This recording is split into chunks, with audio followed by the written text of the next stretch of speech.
Assalamualaikum warahmatullahi wabarakatuh. Selamat datang kembali. Nama saya Fatimah Tuzara Batubara, BP 1911211034. Nah, kali ini akan menjelaskan mengenai salah satu permasalahan psikologis pada ibu masa nifas, yaitu baby blues syndrome.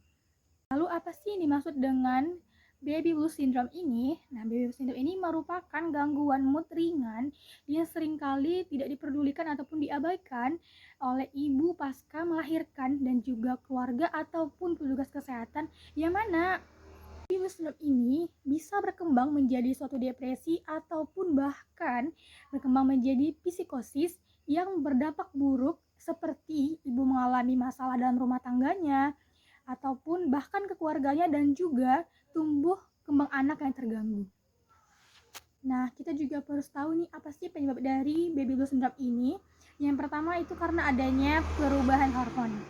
Nah, pada setelah melahirkan ataupun pasca melahirkan, hormon estrogen dan juga progesteron itu akan menurun secara drastis. Nah, hal inilah yang menyebabkan adanya perubahan suasana hati ataupun mood swing. Yang kedua penyebabnya adalah karena kesulitan dalam beradaptasi, yaitu tanggung jawab sebagai ibu.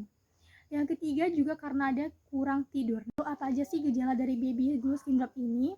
Menurut Masyur tahun 2009, gejalanya itu seperti yang pertama ada menangis, cemas, perubahan perasaan ataupun kemudian adanya khawatir terhadap sang anak dan juga penurunan gairah seksual.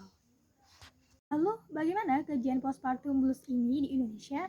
Nah, menurut Bobak 2005 dalam Lisna 2015, kejadian postpartum blues di Indonesia itu sekitar 50-70%, dan hal ini dapat menjadi postpartum depression dengan jumlah bervariasi dari 5% hingga lebih dari 25% setelah ibu melahirkan. Setelah kita mengetahui definisi dari baby blues syndrome, gejalanya bagaimana dan juga apa penyebabnya, serta bagaimana kejadian baby blues ini di Indonesia, dan juga kita juga harus mengetahui apa dampak dari baby blues syndrome ini. Nah, dampaknya sendiri itu bagi si ibu itu akan menyebabkan gangguan aktivitas si ibu sehari-hari.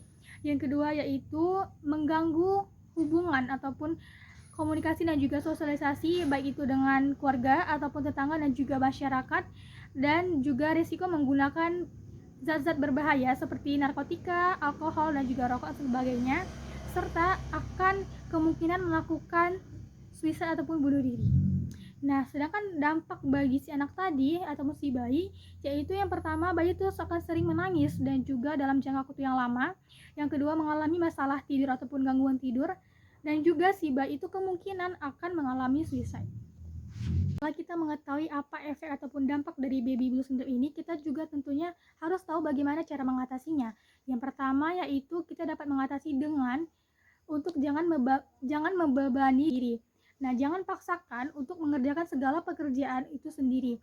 Jika kita merasa kewalahan ataupun kelelahan, kita dapat meminta bantuan kepada orang-orang terdekat ataupun orang terpercaya. Yang kedua yaitu dengan kualitas tidur yang baik ataupun tidur yang cukup. Yang ketiga yaitu olahraga yang rutin. Si baby blues syndrome ini sangat disarankan untuk olahraga yang rutin karena olahraga ini tidak hanya dapat mengalihkan kekhawatiran dan juga perhatian yang kita rasakan, tetapi juga membantu untuk meningkatkan mood dan juga kualitas tidur.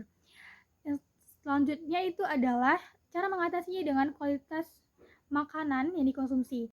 Untuk tidak memperparah mood swing ini, kita bisa menghindari makan makanan seperti sirup, kue kering, kemasan, dan juga roti-roti putih. Meluangkan waktu untuk me time dengan cara melakukan hal-hal yang positif ataupun melakukan hal-hal yang kita sukai, ataupun bisa juga dengan liburan. Yang terakhir adalah dengan cara berbagi cerita. Baiklah, sekian penjelasan dari saya. Mohon maaf apabila ada kesalahan.